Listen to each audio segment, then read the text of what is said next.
So now we will see the code for the Radix sort, that how it actually gets done.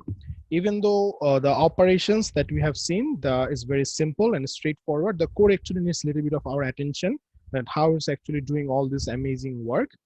So first, again, let's start with the main function.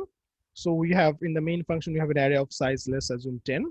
Okay, and in this array of size 10, we'll first ask the user to enter the numbers.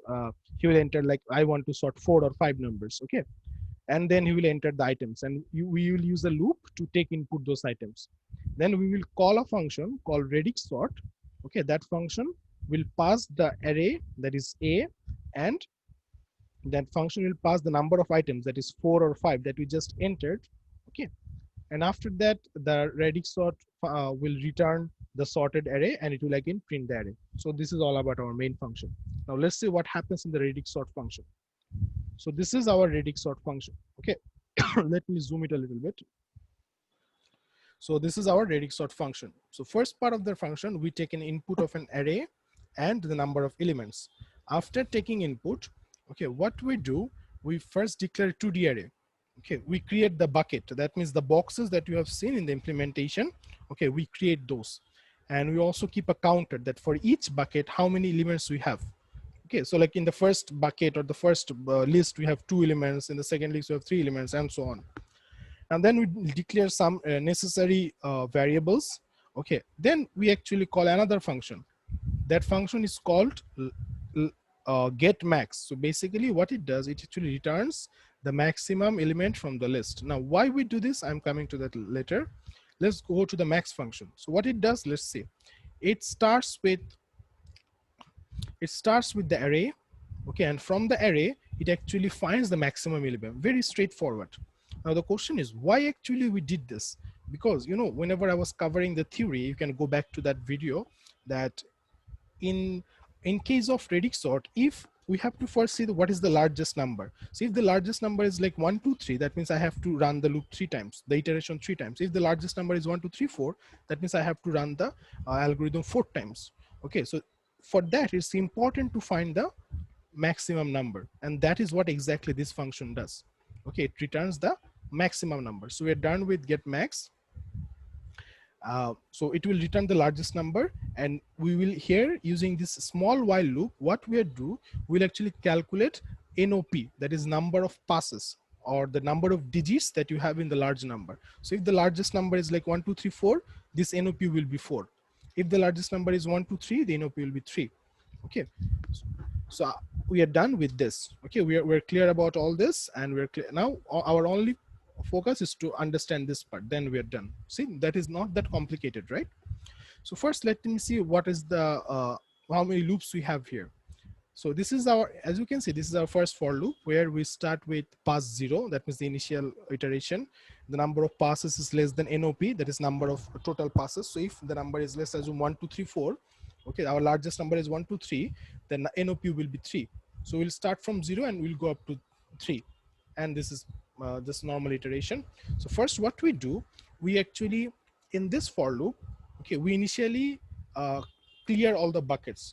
That means initially, like the bucket counter might have garbage values. Okay, so what we do, starting of the loop, we make all the bucket counters 0. Okay, then what we do, we actually take this for loop and actually distribute the elements into different bucket. And how do we do it? Okay, to do that, okay, if you look at this operation, it's very straightforward. It takes I equals to 0, I equals to n. So like if I have 5 elements, it will run up to 5 times. Very simple. What it will do, it will take the remainder, okay, r, and how it will take the remainder, it will divide each number by %10. Okay, so first it will divide by divisor, okay, and then %10. So basically it will find the last like if my number is 1, 2, 3, as I have said before, okay, it will find 3. Okay, and after finding 3, you see r is 3, it will actually here, it will go to the third bucket and store the number AI. Okay, and also increase the bucket counter. So this for loop, what it's doing, it basically first checking that if I'm going in the pass number 1, okay, the last digit should be, I should focus on the last digit. So it will find the last digit using the %. Okay, and after finding the %, I will come to the divisor later. Okay, just now focus on this %. So after finding the %, that is the bhagshesh, Okay, it will assign that number to the bucket number 3. Why? Because the last number is 3, R will be 3, and it will be assigned to bucket number 3. Same way, if the number is 55, the last digit is 5, it will assign it to bucket number 5. So just doing one clever comparison, we're actually distributing the numbers into different buckets. So our distribution is done. Now what we do, we actually count how many, what we do, we first, using the bucket counter, we know that how many elements we have in each bucket. Okay, what we do, we actually again push the, from the bucket, we again collect the numbers. You see, remember the second step, that from the bucket we collected the numbers. We do this here. Okay, I think I closed the presentation.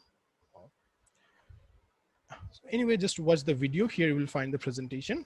And after that, okay, look at the divisor. Okay, so divisor is actually getting multiplied by 10. Initially the value of the divisor was 1. Where is it? 1. Now why we do this actually?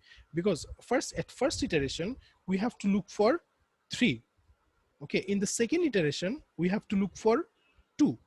So if I actually divide the numbers in step by step, in the first iteration it will be 123, and it will help us to find 3. In the second iteration, it will be, if I divide it by 10, it will be 12, and it will help us to find 2.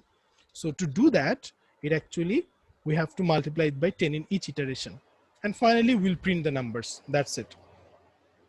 So this, at first, this might looks a little bit intimidating. Okay, but just focus on this part of the code. This is actually not that complicated. Okay, and if you still have understanding problem how this algorithm work, you can just run it, and you can actually let me know. I think I will make things clear again.